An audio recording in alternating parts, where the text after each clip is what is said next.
First 187 পেজে question number 27, if a person satisfy the condition of 6a 6.1 but he does not satisfy the condition of 6.6, তাহলে কি হয়ে যাবে? সে 6.6 satisfy করেনি but 6.1 satisfy করেছে, basic condition satisfy করে একদম। বেসিক স্যাটিসফাই করছে যখন, তাহলে তো রেসিডেন্ট, হ্যাঁ resident but not ordinary. Very good resident but not ordinary resident. কেন? বিকজ ও স্যাটিসফাই করেনি হচ্ছিল does not satisfy the condition 6। না, এটা হচ্ছিল ওই মুখার্জি, দেবদত্ত মুখার্জি, হ্যাঁ Dutta Mukherjee. Okay, next, if a foreign company control from India, আচ্ছা এটা হ্যাঁ, if a foreign company control from India, এটা পরে আসবে, এখন আসেনি। Okay, next, residential status of an individual assessee remains same in all the previous year, may differ from one previous year to another previous year. 29 কি হবে? B হবে একদম। Different previous year different residential status হয়, yes or no? Next one, pension receive by government, ওটা পরে আসবে। Next one, mister Basu 31, mister Basu an Indian citizen left India for the first time for employment পারপাসে বেরিয়েছিল, ওর জন্য second condition তো দেখা হবেই না। He will be treated as resident if he stays in India for 182 days। 31 তোর 1 এ হবে। বুঝতে পারছিস কিভাবে আসছে কোশ্চেনগুলো? Next one, mister Roy is an Indian citizen, he went to America for the first time on August 10th 2024 and came back to India 11th November 2024. His residential status for the previous year 24-25. তো অগাস্টে বেরিয়েছিল, তার মানে অগাস্টে বেরিয়েছিল মানে April May June July, তার মানে April May June July মানে কি? এপ্রিলে কত হচ্ছে? 30, এপ্রিলে মেতে 31, জুনে 30, জুলাই 31 অ্যান্ড অগাস্টে এপ্রিল মে জুন জুলাই অগাস্টে হচ্ছিল 10। ঠিক আছে, আবার ও 11 নভেম্বরে ফিরে এসছে, তাহলে 11 নভেম্বরে ফিরে আসার জন্য কি হবে? 11 নভেম্বরে কত হচ্ছে? অক্টোবরে 31 হলো 30, 30 মাইনাস 11 প্লাস 1 মানে 20 দিন নভেম্বরে ছিল, 30 দিন হচ্ছে। ও কবে এসছে? 11 তারিখে, তাহলে 30 মাইনাস 11 কেন? তাহলে 19 দিন থেকেছে, মানে 11 তারিখ থেকে 30 তারিখ অব্দি 19 দিন হচ্ছে। তুই ক্যালকুলেট করতে গেলে ওই দিনটা তো অ্যাড করতে হবে যেদিনকে ঢুকেছে, তাহলে +1, মানে এই ক্যালকুলেশনটা নভেম্বরের ক্যালকুলেশনটা হলো এইভাবে, নভেম্বরের ক্যালকুলেশনটা হলো এইভাবে 30 মাইনাস 11 প্লাস 1 একদম, তাহলে 30 মাইনাস 11 প্লাস 1 মানে 20, নভেম্বরে 20, ডিসেম্বরে 31, জানুয়ারিতে 31, ফেব্রুয়ারিতে বল 28, মার্চে 31, কত হচ্ছে টোটাল করলে? এবার কিভাবে গুনবো? 1 2 3 4 1 2 3 4 5 6 7, টোটাল 7খানা 31 আছে, মানে 30 আছে। 30 ইন্টু 7 210, আমার দরকারই নেই, 210-এর দিনে বেশি ছিল। ঠিক আছে, তাহলে কি হয়ে যাবে বল? Resident and ordinarily resident. হ্যাঁ, আমার দরকারই 182 ক্রস করে গেছে, আবার কি 182 ক্রস করে গেছে, আমার দেখারই দরকার নেই। আচ্ছা, mister Dutta stays in India 72 days in the previous year 24-25, also stayed 380 days in the preceding 4 years. He stayed in India 620 days in the 7 preceding year. এখানে কত করতে হতো? 730 days, yes or no? ঠিক আছে, 72 days ছিল, তাহলে আমার ফার্স্ট কন্ডিশন স্যাটিসফাই করলো না, বেসিকের ফার্স্ট কন্ডিশন স্যাটিসফাই করলো না। সেকেন্ড বেসিক কন্ডিশনে 60 days প্লাস 365 days এর মধ্যে থাকতে হবে 4 বছরে, আরামসে স্যাটিসফাই করে গেল। বাট অ্যাডিশনাল কন্ডিশনে 620 days ছিল in the 7 previous year. Exactly, resident but not ordinary resident. বাসি বুঝতে পারছিস কি? না বুঝতে পারলে বল কিন্তু। 34B কমন সেন্স অ্যান্ড তোর নাম কি rules. If an Indian origin, ঠিক আছে, কোথায় আসছে ভিজিটে আসছে, কোথায় আসছে ভিজিটে in India, then he or she should stay in India being resident in the previous 60 days। তোদের জন্য লাগছে না? at least one. At least 180 days। 60 ডেজের কন্ডিশন তোর জন্য লাগবেই না। আমি বলেছিলাম না ফার্স্টে 182 days, 60 days প্লাস 4 বছরে 365 days। যদি এমপ্লয়মেন্ট পারপাস ওখানে 60 days and 365 days কাদের জন্য লাগে না? এমপ্লয়মেন্ট, তারপরে তোর এটা ইন্ডিয়ান শিপের ক্রু হিসেবে, আর দিকে এটা, ঠিক আছে। 35 তাহলে কি হয়ে গেল? ডি। একদম 36, if a person satisfy the condition under 6(1) মানে বেসিক কন্ডিশন স্যাটিসফাই করেছে, but does not satisfy the condition of 66(a), resident but not ordinarily resident. কেন? কি স্যাটিসফাই করেনি? বেসিক কন্ডিশন স্যাটিসফাই করেছে কিন্তু অ্যাডিশনাল কন্ডিশন স্যাটিসফাই করছে না। একদম। তাহলেই আরএন হবে। এবার যারা বাড়িতে পড়া দেখছিস না তাদের হেভি চাপ হবে জিনিসটা। তোকে ফার্স্টে রুলস গুলো মনে রাখতে হবে। রুলস মনে থাকলে সামস গুলো হবে, আদারওয়াইজ সামস গুলো হবেই না। আর কিছু কিছু ক্যালকুলেশনের সামস দেওয়া থাকে, ঠিক আছে। হ্যাঁ, ওইগুলো তো করতে হবে, ওইগুলো তো করতে হবে। Next, mister Johnson, an American citizen, came to India for the first time 2024-25। He will be treated as non resident. Non resident treat করা হবে কখন? 181 days। আর ভাব, নন রেসিডেন্ট, দুটো কন্ডিশনের মধ্যে যে কোনো একটা কন্ডিশন স্যাটিসফাই করতে হবে। আর ওকে ফার্স্ট টাইম এসেছিল ইন্ডিয়া, তাহলে 182 তো থাকতেই হবে। হুম, নন রেসিডেন্ট হবে যদি ও 181 ডেজ থাকে। 60 days কেন হবে না? হবে না কারণ 60 ডেজ থাকলে তো সেকেন্ড কন্ডিশনে ও তো ইন্ডিয়ান সিটিজেন। এক্স্যাক্টলি। ও তো বাইরের ইন্ডিয়ার হলে না না না না, 60 days ওটাও একটা রিয়েল লজিক। আর ওর ইনকাম বলা নেই, কত ইনকাম কিছু এগুলো বলা নেই। ওর জন্য 181 days হয় basically. Next one, if foreign company, আচ্ছা এটা পরে হবে, foreign company control.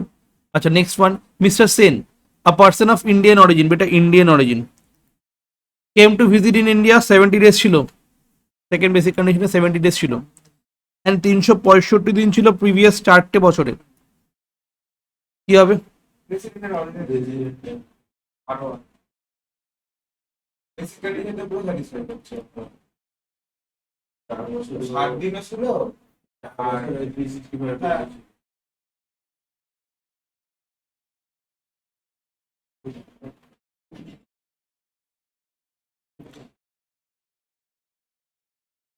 Okay. In case of Indian origin, modified condition 60 টাকা কি হয়ে যায় 120 or 182। ওইটা 181 ডেজ। এবার আমাকে একটা কথা বল, এখানেও ছিল কতদিন ইন্ডিয়ান অরিজিন?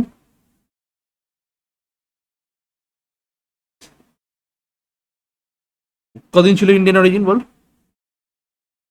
181 days, 182 days, বা ওদিকে তোর ওদিকে 120 কত থাকলো যেন 181।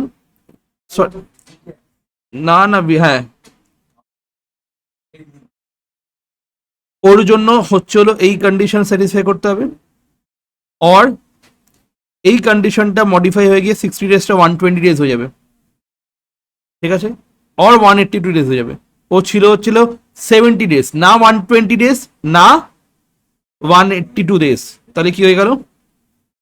Resident but not ordinary resident.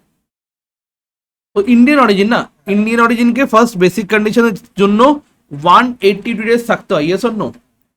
182 days থাকতে হয়। যদি না থাকতে পারে নেক্সট কন্ডিশনে আসি, 6, যেটা 6 এর যে 6 মানে যেটা নেক্সট কন্ডিশন, ওখানে কি লেখা আছে? ওই 60 ডেজটা কি হয়ে যাবে 182 days হয়ে যাবে, অর 120 days হয়ে যাবে। 120 days কখন হবে? যদি তোর ইনকামটা 15 লাখের বেশি হয়ে যায় তখন। আর যদি 182 days হবে কখন? যদি 15 লাখের ওপরে না যায়। হয়ে গেল। ঠিক আছে, এই কটা জিনিস গেলে হলো resident, ordinary resident, non resident কি করে চুজ করব সেটার ব্যাপারটা। তার জন্য আমি কোনগুলো দেখলাম, তার জন্য আমি দেখলাম হচ্ছিল এই পোর্শনটা একটা পেজ, দেন দেখলাম হচ্ছে সেকেন্ড পেজ, দেন দেখলাম হচ্ছে থার্ড পেজ। ক্লিয়ার? এই তিনটে পেজ মিলিয়ে কি হচ্ছে, আচ্ছা এই চারটে পেজটা ছিল, এই ফোর্থ পেজের অ্যাডিশনাল কন্ডিশনে ছিল এটা। ঠিক আছে, এই চারটে পেজে অ্যাডিশনাল কন্ডিশন পর্যন্ত হচ্ছিল, দেখবো হচ্ছিল ও রেসিডেন্ট, ঠিক আছে, নাকি নন রেসিডেন্ট, রেসিডেন্ট নাকি অর্ডিনারি রেসিডেন্ট, রেসিডেন্ট নাকি বাট নট অর্ডিনারি রেসিডেন্ট, কি জিনিসটা সেটার জন্য এই চারটে পেজ আমি দেখবো। ক্লিয়ার? বোঝা গেল জিনিসটা? একদম, এই চারটে পাতা পড়লে বাদ বাকি ভেতরে পড়া দরকার নেই। তুই এমসিকিউ দেখলি তো, সব এমসিকিউ নর্মালি ওখান থেকে আসছে না। ক্লিয়ার? এটুকুনি পড়লে তোর এমসিকিউ গুলো হয়ে যাচ্ছে।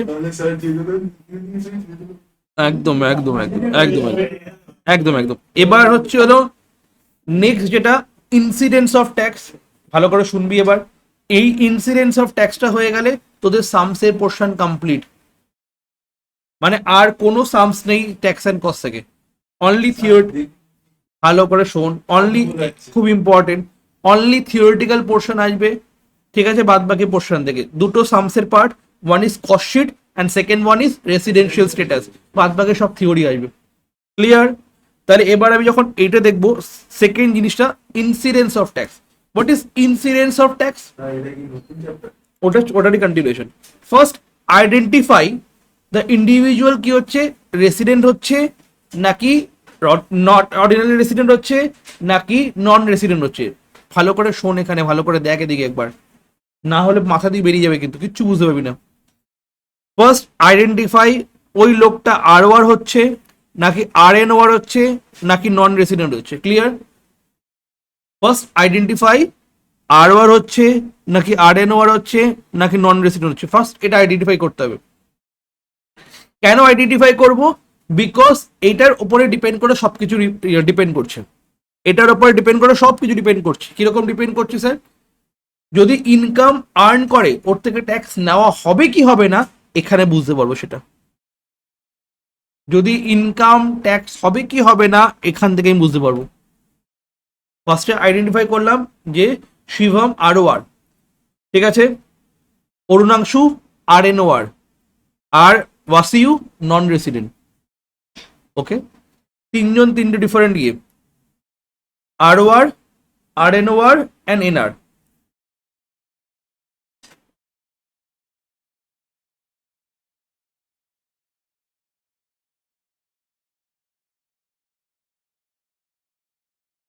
ক্লিয়ার? ভালো করে শোন কিন্তু জিনিসটা, Shivam ROR, Arun RNOR and Wasiu NR। First আমি আইডেন্টিফাই করে নিলাম। এবার গভর্নমেন্ট কি বলছে? গভর্নমেন্ট বলছে যদি ইনকাম অ্যাক্রিউ করে ইন্ডিয়াতে, যদি ইন্ডিয়াতেই ইনকাম রিসিভ হয়, তিনজনের থেকেই আমি ট্যাক্স নেব। What is accrue, what is receive? For example Shahrukh Khan, ঠিক আছে, কি করলো, দুবাই থেকে পারফর্ম করে আসলো, তাহলে ইনকাম অ্যাক্রিউ কোথায় হয়েছিল, দুবাইতে না ইন্ডিয়াতে? দুবাইতে অ্যাক্রিউ হয়েছিল, যেখানে নিচে এসেছিল, ঠিক আছে, যেখানে নিচে এসেছিল সেখানে কি হচ্ছে, অ্যাক্রিউ হয়েছিল ইনকাম। এবার ও ওখান থেকে চলে আসলো, এসে ইন্ডিয়াতে ইনকামটা রিসিভ করলো, রিসিভ কোথায় হচ্ছে, ইন্ডিয়াতে। বোঝা গেল? এইভাবে অ্যাক্রিউ আর রিসিভ হয়, ঠিক আছে। এবার ফর এক্সাম্পল শাহরুখ খান কোনো কলেজে এসে পারফর্ম করে গেল, ঠিক আছে, ইন্ডিয়ান কলেজে এসে, তাহলে ইনকাম অ্যাক্রিউ কোথায় হয়েছে, ইন্ডিয়াতে। ইনকাম রিসিভও কোথায় হয়েছে, ইন্ডিয়াতে।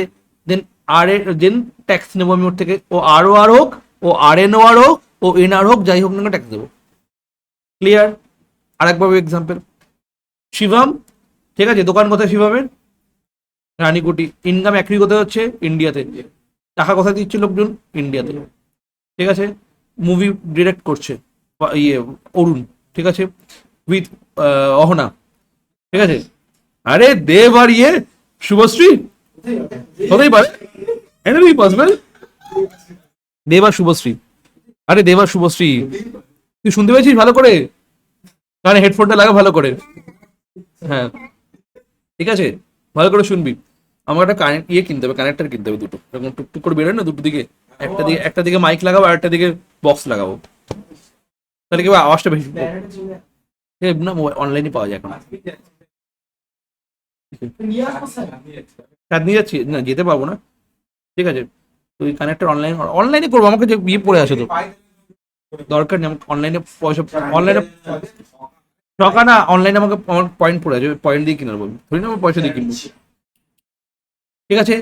অরুণ কোথায় ডাইরেক্ট করছে, ইন্ডিয়াতে।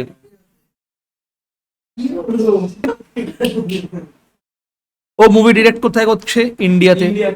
মুভি রিসিভ কোথায় করছে, ইন্ডিয়াতে, তাহলে কি হয়ে গেল ওর জন্য ট্যাক্সেবল, ঠিক আছে, বিকজ ও RN ওয়ার্ড বাট তাও ট্যাক্সেবল। ওয়াসিউ নন রেসিডেন্ট, ঠিক আছে, নাইজেরিয়ান এখানে খেললে চলে যাচ্ছে, ঠিক আছে, ইনকাম ওখানে ইনকাম আর্ন করলে এখানে রিসিভ করলে, তাহলে কি হয়ে গেল ট্যাক্সেবল। তাহলে যদি ইন্ডিয়াতে ইনকাম অ্যাক্রিউ করে, ইন্ডিয়াতে ইনকাম রিসিভ করে, taxable for all.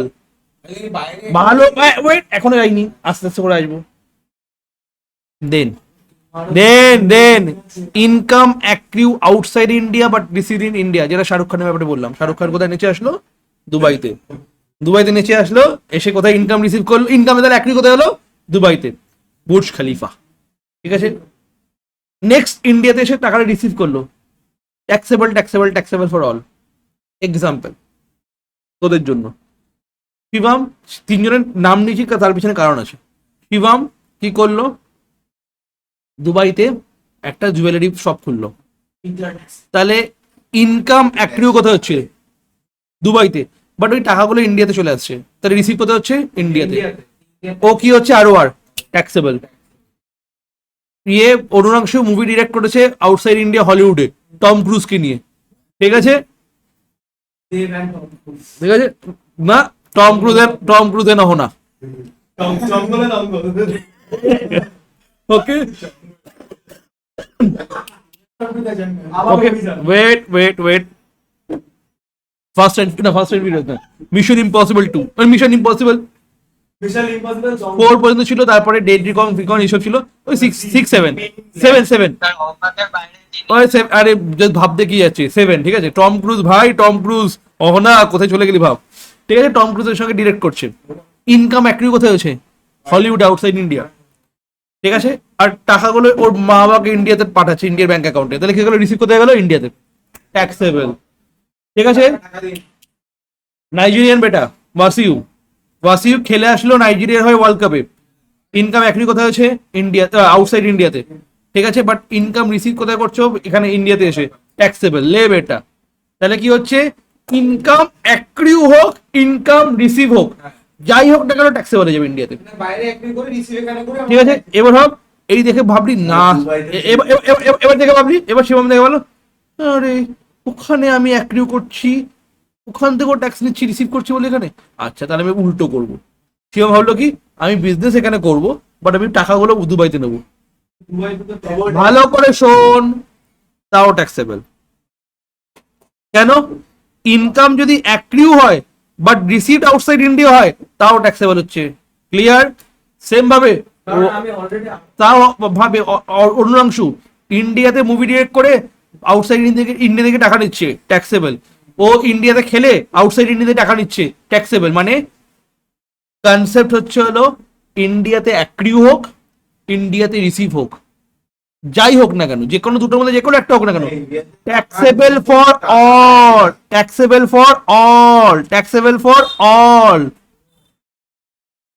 Next concept, income accrue and receive outside India, লে বেটা কোনো করবোই না, ইন্ডিয়াতে কিছু করবোই না, আউটসাইড ইন্ডিয়া, পুরো আউটসাইড ইন্ডিয়া, সব আউটসাইড ইন্ডিয়া, ঠিক আছে, আউটসাইড ইন্ডিয়া। ভালো করে শোন, এত কিছু দেখে নিয়ে শিবম বুঝতে পারলো না, দূর, না ইন্ডিয়াতে বিজনেস করবো, না ইন্ডিয়াতে টাকা ইনকাম করবো, ঠিক আছে, আমি কি করব, পুরো দুবাইতে সব টাকা নেবো, দুবাইতে সবকিছু করবো। তাহলে কি হচ্ছে, income accrue outside India, income receive outside India, but বিজনেসটা ভাবছি ইন্ডিয়াতে বসেই কন্ট্রোল করবো, লে ট্যাক্সেবল। ও এখানে বসে কন্ট্রোল করছে, ফোনে ওভার দ্য ফোন, বা এখানে পুরো মেন অফিস, ওখানে শুধু বিজনেসটা খুলে রেখে দিয়েছে, ওখান থেকে ইনকাম করছে। ওয়াসিউ ভালো করে দেখ, ট্যাক্সেবল হয়ে যাবে, মুভি ডিরেক্ট করছে আউটসাইড ইন্ডিয়াতে, ওখানে টাকা রিসিভ করছে, ঠিক আছে, আর পুরো জিনিসটা চালাচ্ছে হচ্ছে ইন্ডিয়া থেকে, তাহলে কি হয়ে গেল? ট্যাক্সেবল। মানে RNOR আর ROR তুমি যাই করো ট্যাক্স দাও। কিন্তু এইটাই যদি নন রেসিডেন্ট হয় তাকে ট্যাক্স দিতে হবে না। রেসিডেন্ট করলো তাহলে শুধু এই জায়গাটা মনে রাখতে হবে, শুধু এই জায়গাটা মনে রাখতে হবে কি, income accrue or outside, income accrued accrued and received outside India and business control from India not taxable for non-resident. বোঝা গেল কি গেল না? ঠিক আছে, ওয়েট কর। Income accrue and receive outside India and set up outside India, মানে ওটা বিজনেস কন্ট্রোল করছে আউটসাইড ইন্ডিয়া। শিবম দূর, ও আমি ইন্ডিয়াতে বিজনেস করব না, ইন্ডিয়াতে টাকা রিসিভ করব না, ইন্ডিয়া থেকে আমি বিজনেস চালাবো না, আমি শুধু ইন্ডিয়াতে থাকবো। তাহলে সবকিছু আউটসাইড ইন্ডিয়াতে হচ্ছে, আউটসাইড ইন্ডিয়া বাইরে, ওকে ট্যাক্স দিতে হবে। আরো আরো বাসিন্দা, আরো, বাট ও টাকা দিতে হবে না, ও টাকা দিতে হবে না RNOR এর ক্ষেত্রে। ক্লিয়ার? তাহলে কোনটা ওয়েট, তাহলে কোনটা কোনটা ইম্পর্টেন্ট? এটা ইম্পর্টেন্ট, এটা ইম্পর্টেন্ট না, লিখতে বলেছিলাম আমি এটা। হ্যাঁ লিখে নিয়ে আসতে বলেছি। হ্যাঁ, তারপরে নিচে প্লিজ প্লিজ তারপর দেখ next, income accrued and receive outside India in the previous year, যে in the previous year it makes difference, no difference, শুধু এখানে ট্যাক্সেবল হবে ব্যাস। এই তিনটে জিনিস শুধু মনে রাখবি, বাদ বাকি সব ট্যাক্সেবল হবে। এই তিনটে জিনিস শুধু মনে রাখতে হবে তোকে, ওকে?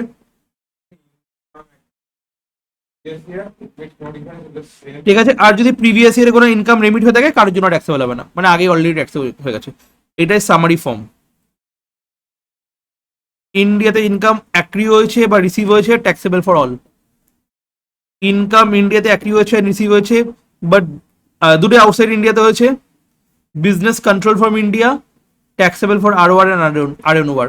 তাই তো দেখলাম, income accrue and receive outside India হয়েছে, business control from outside India, taxable for only ROR। Fourth, income accrue and receive outside India হয়েছে, taxable for ROR। First year income no tax for, no tax, কারোর জন্য tax না, just হ্যাঁ first year income মানে আগের বছরের income, সেটার জন্য কোনো ট্যাক্স হবে না। এই বছরে পেলি, আগের বছরের ইনকাম নিয়ে নিছে না, তাহলে এই পাঁচটা জিনিস মনে রাখতে হবে। ক্লিয়ার? এই পাঁচটা জিনিস আমি এটার উপরে যেটা পুরো আছে এটারই সামারি করে নিচে করে দিয়েছি। ঠিক আছে, বোঝা গেল জিনিসটা? তাহলে একটা জিনিস তো খুব ইজি, অ্যাক্রিউ হোক ইন্ডিয়াতে রিসিভ হোক ট্যাক্সেবল হয়ে যাবে। এবার বিজনেস কন্ট্রোলের ব্যাপারটা কি হচ্ছে, যদি বিজনেস কন্ট্রোল ইন্ডিয়া থেকে হয় শুধু ROR আর RNOR ট্যাক্স দেবে, এনার ট্যাক্স দেবে না।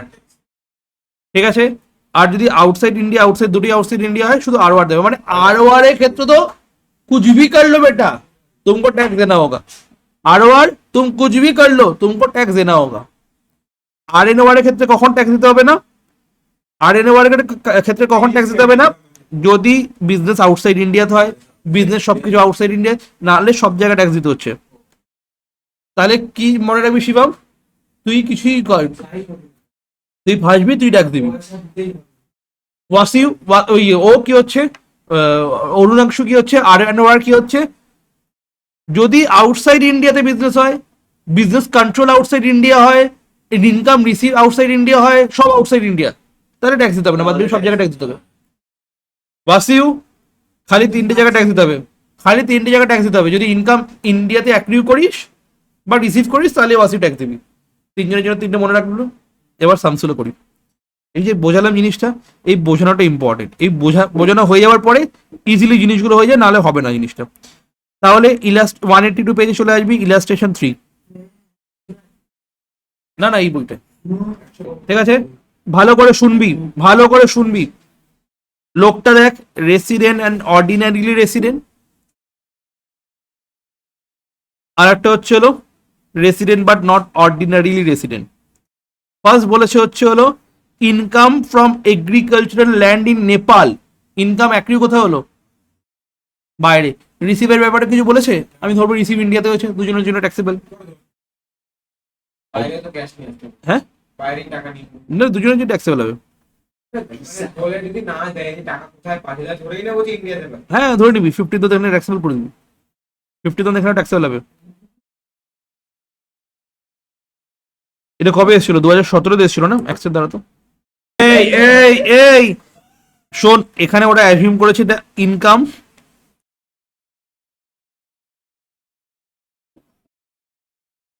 accrued and received outside India. Assume করে নিয়েছে ওরা। এখানে বলেছে নেপাল না, ভেবেছে নেপালি ইনকাম অ্যাক্রিউ হয়েছে, নেপালি ইয়ে হয়েছে, ঠিক আছে। Next one, next one, income from business in Singapore. Business কোথায়? কন্ট্রোল কোথায় হচ্ছে? Taxable for both, taxable for both. Amount brought into India for past untaxed income, past untaxed income, untaxed income তো কারোর জন্য ট্যাক্সেবল হয় না, এক্ষুনি দেখালাম। Exactly, okay. Dividend received in London from American company, out of which 5,000 debit to India. ইন্ডিয়াতে হবে, কোথায় লন্ডন, কোথায় আমেরিকা, ঠিক আছে।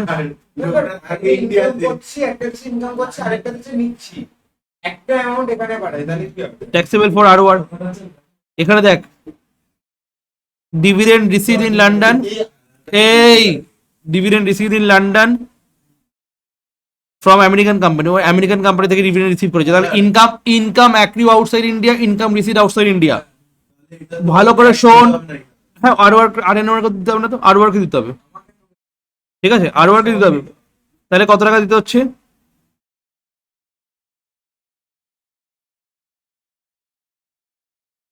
5,000 এখানে হবে, 15 প্লাস 12 27, 27 প্লাস 5, ঠিক আছে, এত টাকা ট্যাক্স দিতে হবে, ঠিক আছে, হয়ে গেল। উফ,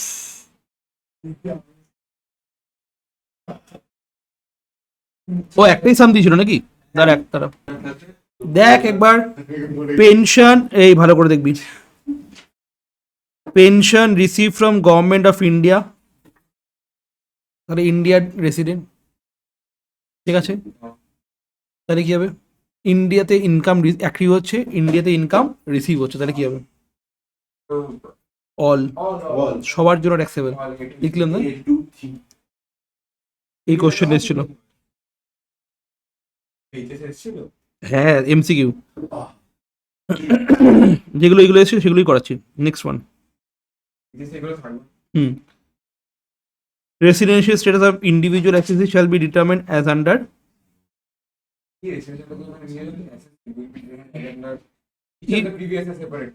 আর উপরেরটা, gratuity receive from government of India, সবার জন্য, resident, resident but not, gratuity receive from the government of India taxable two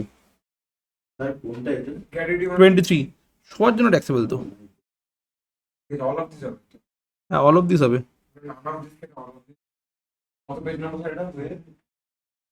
সবার জন্য ট্যাক্সেবল হবে তো। 186, অরুণাংশ মাথাটা খুব ভালো চলে, ভেরি গুড অরুণাংশ। না না না না, ও একবারে জিনিসগুলো পরে আইডেন্টিফাই করে করতে পারছে, এটাই ভালো ব্যাপার না, ভেরি গুড।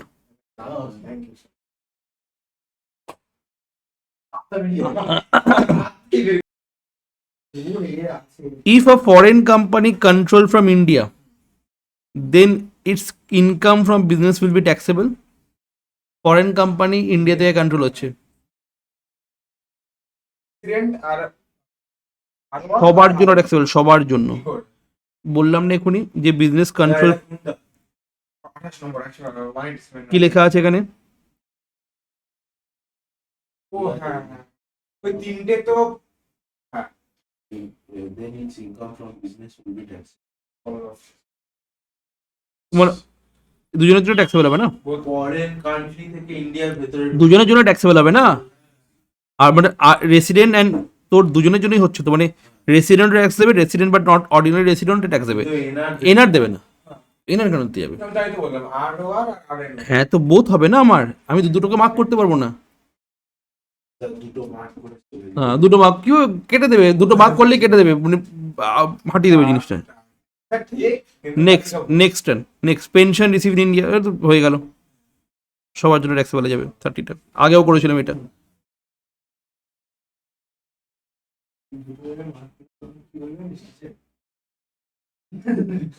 আরে আমার ডায়লগটা আমার উপরে ইউজ করে, নিজের ডায়লগ বানাস, ক্রিয়েটিভিটি ম্যান।